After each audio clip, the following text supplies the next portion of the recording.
प्राणायाम करते हुए जाप करो, अनुलोम विलोम करते करते जाप करो और बीच बीच में ध्यान करो, और जब ध्यान लग जाए तो फिर प्रार्थना करो। तो इस अनुलोम विलोम प्राणायाम से आपका लेफ्ट ब्रेन राइट ब्रेन दोनों की एक्सरसाइज शुरू होती है। एक इमोशनल ब्रेन है, एक लॉजिकल ब्रेन है। जो लॉजिकल ब्रेन है आपका लेफ्ट साइड वाला ब्रेन, वो आपके शरीर के राइट पोर्शन को संचालित करता है, और राइट वाला ब्रेन जो बहुत इमोशनल है वो आपके शरीर के लेफ्ट पोर्शन को गतिशील रखता है, जिधर आपका हार्ट है और आपका कोमल भाग है। भगवान ने ऐसा रखा है ना, कोमल और कठोर दोनों को साथ रखा है। एक तरफ मां का प्यार दिया, दूसरी तरफ पिता की शक्ति दी। ये दोनों हाथ जुड़ करके ही भगवान की बंदगी होती है, और दोनों हाथ मिले तो आपकी दुनिया मुट्ठी में आती है। हाँ, एक बात जरूर ध्यान रखना, आपके भाग्य से पहले आपका कर्म है। ये जब हाथ खोलते हो ना, ऐसे दिखाई देती हैं लकीरें, किस्मत, ये, और किस्मत से आगे ये उंगलियां, यही तो काम करती हैं। तो क्या बताना चाहते हैं भगवान? किस्मत पीछे है, कर्म पहले है। अपना कर्म करना शुरू करो तो किस्मत हाथ में आएगी। और हम क्या करते हैं? यहां भरोसा करते हैं, ये लेखाएं, इसमें किस्मत में बात होगी, मिलेगा। नहीं तो उंगलियां आगे क्यों लगाई भगवान ने कि पहले कर्म कर, इन्हीं से तो काम होता है। और कर्म करने लग जाते हैं साथ में तो मुट्ठियां बंद होंगी। ताकत कब बनती है? जब सारी उंगलियां, कर्म की शक्ति आपकी जुड़ जाए, और जुड़ने के बाद ये कहाँ आती हैं? भाग्य वाली जगह पर, भाग्य रेखा पर। ये जो माउंट है आपकी उंगलियों के, यहाँ आके जुड़ती हैं ऐसे, और अंगूठा इनको मजबूत करता है। अंगूठा विश्वास है, अंगूठा धर्म है। यह आके मिला, आप बन गई पावर, तब ताकत बनती है। आप कर्म करना शुरू करो, एकता बनाओ, और मुड़कर ऐसे जब पावर बना लोगे, एकता बना लोगे, तो किस्मत साथ देना शुरू करेगी, हर चीज हाथ में आ जाएगी। इसलिए वेदों में एक शब्द है, मंत्र है अद्भुत। अब आपने बोलना है मेरे साथ, बोलिए, ओम कृतम में दक्षिणे हस्ते जयो में सव्य आहित। अब इसका अर्थ सुनिए। भगवान के आगे हाथ जोड़ के, और फिर ऐसे, ये जो अंगूठे है ना, अंगूठे ऐसे दिल को छूने ऐसे, और सिर झुका के बोलना, कृतम में दक्षिणे हस्ते जयो में सव्य आहिता। दाएं हाथ में मैंने मेहनत को, पुरुषार्थ को, कर्म को अपना लिया है। अब मेरा विश्वास कहता और तेरी कृपा कहती है कि सफलता बाएं हाथ का खेल बनेगा ही बनेगा। सफलता तो हाथ में आएगी ही आएगी, मेरा विश्वास कहता है। इससे क्या होता? खुद पे विश्वास और मालिक का सहारा, दोनों को लेना हो तो कर्म करने से पहले जैसे काम करने जाओगे ना, तब बोलना है। अगर कागज पेन लाए हो तो लिखो, लाए हो ना तो लिखना शुरू कर दीजिए। पहले लिखिए ओम, फिर लिखिए कृतम, कृतम में दक्षिणे हस्ते, कृतम में दक्षिणे हस्ते। कर लिया है दाएं हाथ में पुरुषार्थ को, मेहनत को, मैंने, मतलब मैंने मेहनत को, पुरुषार्थ को दाएं हाथ में पकड़ लिया है। कृतम में दक्षिणे हस्ते जयो में, जय मतलब जीत, सफलता। जयो में सव्य, सव्य बोलते हैं बाएं हाथ को। आहित, आ गया। दोबारा बोल रहा हूं, कृतम में दक्षिणे हस्ते जयो में सव्य आहिता। दाएं हाथ में मेहनत है मेरी तो भाग्य और सफलता बाएं हाथ में आएगी जरूर, क्योंकि तेरा हाथ मेरे सिर पर है और मेरा विश्वास मेरे साथ है। इसलिए मैं अपने कर्म की शुरुआत करने लगा हूं। मेरे अंग संग रहना और मुझे शक्ति देना, सफलता देना, ये मंत्र आपने बोलना, जीतोगे जरूर जब भी काम करने जाओ। और इसको सार में कहें तो ये कि मेहनत मेरी और रहमत तेरी, बस ये दोनों चीजें साथ जुड़ने लगी हैं कि तू साथ है, मेहनत मैं करूंगा, रहमत तू करेगा। मेरा विश्वास कहता है हर चीज सफल होगी, सफल होगी, सफल होगी, जरूर सफल होगी। तो इसे रोज दोहराओ जब भी काम करने जाते हो। पहले कांपना अपना शुरू मत कर देना, थोड़ा लड़ना भी सीखो। और किसी किसी क्षेत्र के लोग तो बहुत बहादुर होते हैं, हिमाचल में भी होते हैं। भगवान कृष्ण ने यूपी में जाके बांसुरी बजाई और हरियाणा में जाके बांस बजाया। कुरुक्षेत्र में डंडा लिया हाथ में, दुष्टों का सामना करने के लिए अर्जुन को कहा कि खड़े हो जाओ, लड़ना पड़ेगा। तो कहीं कहीं तो थोड़ी हिम्मत भी, ताली भी बजाते हो तो ताल भी ठोका करो। कहीं कहीं बहादुरी भी दिखानी होती है, जहां बहादुरी की जरूरत पड़े अपने घर में अपनों के साथ तो लड़ना मत शुरू कर देना, लेकिन गलत के साथ थोड़ा विरोध करना भी सीखिए। नहीं तो क्या होगा, वो बोल रहा था ना मुनीम, सेठ जी तनख्वाह बढ़ा दो। उन्होंने पूछा क्या कहा, सेठ जी तनख्वाह बढ़ा दो, नहीं तो दोबारा, उसने कहा दोबारा बता, सेठ जी तनख्वाह बढ़ा दो, नहीं तो, बोले नहीं तो क्या करेगा, बोले फिर तो उसी में गुजारा कर लेंगे। तो नहीं तो बोलने का मतलब है कि कुछ करके तो दिखाओ। समस्या सामने है तो पहले से कुछ न कुछ ताकत अंदर जोड़ो ना। पूछा गया कि जंगल में शेर मिल जाए तो क्या करोगे, बोले साहब हम क्या करेंगे, जो कुछ करेगा शेर ही करेगा, हम थोड़ी कुछ कर सकते हैं। तो अगर समस्या को इतना बड़ा मान लोगे तो ये बात ध्यान रख लीजिए कि आपकी जिंदगी में समस्या आपको हरा देगी, आप जीत नहीं पाओगे। अगर जीतना है तो आपको अपने आप को, अपनी समस्या को छोटा बनाना है और खुद को बड़ा। तो ध्यान दीजिए, भगवान कह रहे हैं प्रशांत मनसम हेनम योगिनम सुखमुत्तमम उपैति शांत रजसम ब्रह्मभूत कलमशम।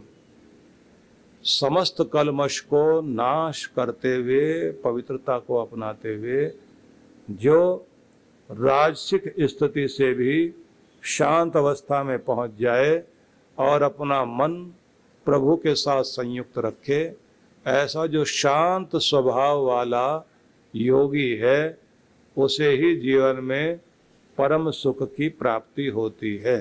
तो आपको ये ध्यान रख लेना है कि इस पूरे जीवन के अंदर सबसे पहले महत्व देना है कि हमको शांत रहना है। शांत रहने से मतलब है मन में शांति स्थापित करनी है। शांत होते हुए सुखी होने का, संतुलित होने का, तृप्त होने का मन में भाव भी रखना है।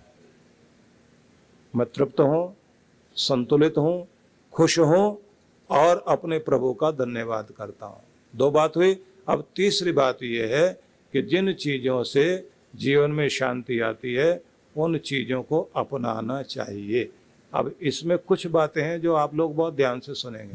पहली बात, एक तो अपना बोलना चालना आग लगाने और भड़काने वाला मत रखिए, और खुद को ईंधन भी मत बनाओ कि दूसरा आग लगा के चला जाए और आप जलते ही रह जाएं। समझ में आ रहा है ना? ना तो ऐसी वाणी बोलना जो आग लगाने का काम करे। कुछ होते हैं ऐसे, वो जो कहा ना कि ऐसी वाणी बोलिए, क्या बोलते हैं? जो आपको याद है वो नहीं, उल्टा बता रहा हूं। ऐसी वाणी बोलिए तुरंत झगड़ा होए।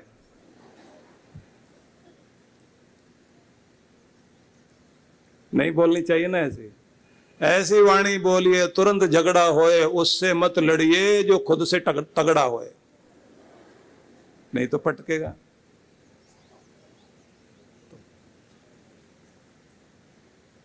ऐसी वाणी बोलिए मन का आपा खोए, और उनको शीतल करे, खुद भी शीतल होए। खुद भी ठंडा रहना, दूसरों को भी ठंडा रखें। कुछ लोग ऐसे कमाल के कि कहीं आग ना लगे वहां भी जाके आग लगा दें, जो ईंधन सुलग ना सके उनमें भी ज्वाला भड़का के जाएं। तो ऐसी आदत वाले लोग खुद भी दुखी, नरक में जीने वाले लोग दूसरों को भी नार की स्थिति में डाल के जाते हैं।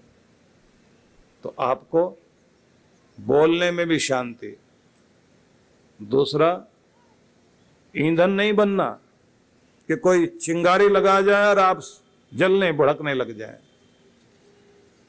दूसरों का टूल अपने आप को मत बनाओ, दूसरों का खिलौना मत बनिए कि दूसरा चलाए भड़काए और भड़क गए आप।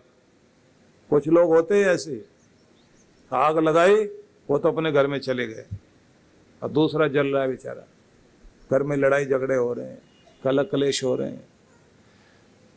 काफी सारे लोगों को यह आदत है, अशांत रहेंगे और अशांति पैदा करेंगे। आपको वाणी में अपने परमात्मा का नाम बसाइए, शांति स्थापित कीजिए, बर्दाश्त करना भी सीखिए। घर को अपने आग के हवाले मत करो, अपने रिश्तों को, कोई भी चीज है, किसी भी बात को बहुत बड़ा करके मत मानो, छोड़ो और आगे बढ़ो। अगली बात जिस पे आप लोग ध्यान देंगे, कोई भी आदमी हो, रिश्ते जो भी हैं आपके, पूर्ण तो दुनिया में कोई भी नहीं, कोई ना कोई कमी तो हर आदमी में होती है, पर गुण भी बहुत होते हैं।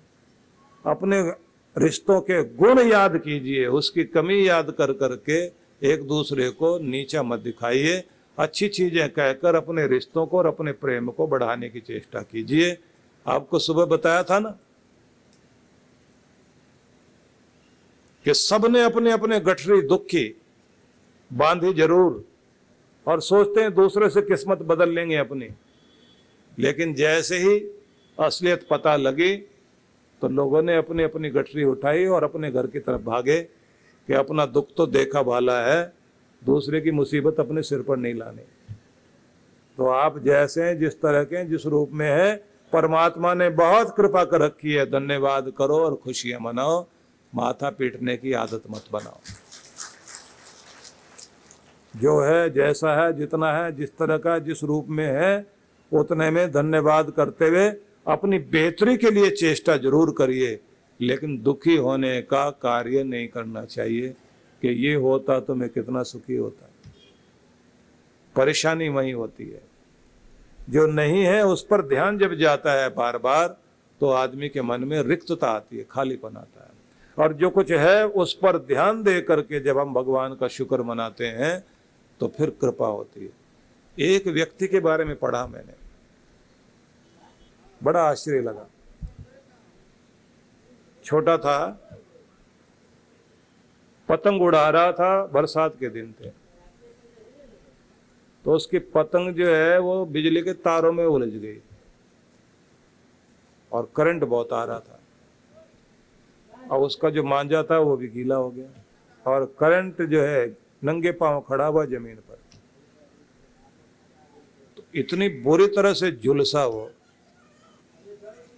टांगे बेकार हो गई इसकी, हाथ बेकार हो गए, दोनों हाथ काटने पड़े, पांव रह गए। और जब पांव रह गए तो उसके बाद लोग आते हैं ना, बोलते हैं देखो बेचारा क्या करेगा, खुद खा भी नहीं सकता आज। उसने अपने पांव से पेंटिंग करनी शुरू की। इस समय मुझे नाम ध्यान नहीं आ रहा उसका।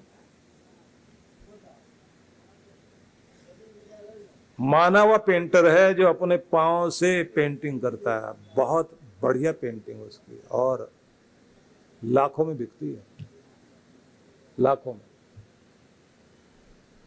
अब अगर वो अपनी जिंदगी के उस दुख को पूरी जिंदगी रोने में और शिकायत करने में बिताता, भगवान क्या करा मेरे साथ, बच्चे के साथ ऐसा।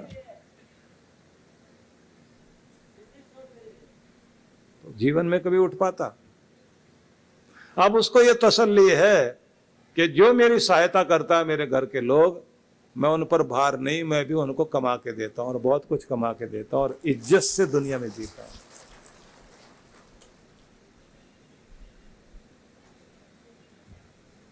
आदमी के जीवन में कुछ भी हो सकता है, तो क्या हम अपना दुख लेकर इतना बढ़ा लें उसको कि अपने दुख के गड्ढे में गिर करके और उसी में दब जाएं, दफन हो जाए, या फिर उठाएं सिर, जो है हमारे पास, जिस तरह का, जिस रूप में भगवान ने दे रखा, उससे क्या कर सकते हैं। परम पूज्य श्री सुधांशु जी महाराज के पावन सानिध्य में ब्रह्मलोक आश्रम में श्री कैलाश मानसरोवर निर्माण हेतु भक्ति सत्संग दिनांक 10 और 11 जून। कार्यक्रम की रूपरेखा: 10 जून रायपुर नगर, शाम 5 से 7 बजे आशीर्वचन। स्थान: Pandit Deendayal Upadhyay auditorium, science college, GE road, Raipur, Chhattisgarh. 11 जून ब्रह्मलोक आश्रम, प्रातः 8:30 से 12 बजे गुरुदर्शन, चरण पादुका पूजन एवं आशीर्वचन। स्थान: ब्रह्मलोक आश्रम, ग्राम परसदा, कुम्हारी, दुर्ग। आयोजक: विश्व जागृति मिशन, छत्तीसगढ़ मंडल। परम पूज्य श्री सुधांशु जी महाराज के पावन सानिध्य में गुरु पूर्णिमा महोत्सव। गुरुदेव करुणा सिंधु करुणा कीजिए। 16 से 17 जून 2023। कार्यक्रम की रूपरेखा: दिनांक 16 जून सत्संग, प्रातः 10 से 12 बजे, सायं 5 से 7 बजे। दिनांक 17 जून गुरु दर्शन, गुरु पूजन एवं सत्संग, प्रातः 9:30 से 12:30 बजे। सत्संग स्थल: गणेश कला क्रीड़ा रंगमंच, नेहरू स्टेडियम के नज़दीक, स्वार गेट, पुणे 42। आयोजक: विश्व जागृति मिशन, पुणे मंडल। संपर्क सूत्र: आप सभी इस कार्यक्रम में सादर आमंत्रित हैं। परम पूज्य श्री सुधांशु जी महाराज के पावन सानिध्य में गुरु पूर्णिमा महोत्सव। तुम्हारे दर से दिलों लगे हैं, ये सब तुम्हारा करम है दाता, के बात अब तक बनी हुई है। दिनांक 18 जून 2023। समय: प्रातः 10 से 1 बजे। सत्संग स्थल: वरदान लोकाश्रम, काजूपाड़ा, घोड़बंदर, ठाणे रोड, मीरा रोड, पूर्व, जिला ठाणे। आयोजक: विश्व जागृति मिशन, मुंबई मंडल। संपर्क सूत्र: आप सभी इस कार्यक्रम में सादर आमंत्रित हैं।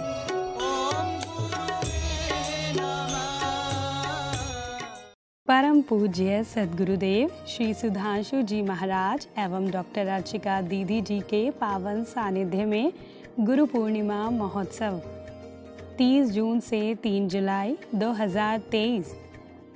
कार्यक्रम की रूपरेखा: शुभारंभ 30 जून सायं 5 बजे सत्संग। 1 जुलाई प्रातः 8 से 10 बजे मंत्र शक्ति ध्यान, सायं 5 बजे सत्संग। 2 जुलाई प्रातः 8 से 10 बजे मंत्र शक्ति ध्यान, 10 से 11 बजे गुरु मंत्र दीक्षा, 11 बजे दिव्य शक्तिपात, सायं 5 बजे सत्संग। 3 जुलाई प्रातः 8 बजे गुरुदर्शन एवं गुरु पूर्णिमा सत्संग। सत्संग स्थल शक्ति टेंट द गोल्डन डेकोर, नज़दीकी जापानी पार्क, सेक्टर 12 रोहिणी, दिल्ली। आयोजक विश्व जागृति मिशन, नई दिल्ली, रोहिणी मंडल। ऑनलाइन या ऑफलाइन मंत्र शक्ति ध्यान के लिए संपर्क करें। आप सभी इस कार्यक्रम में सपरिवार सादर आमंत्रित हैं।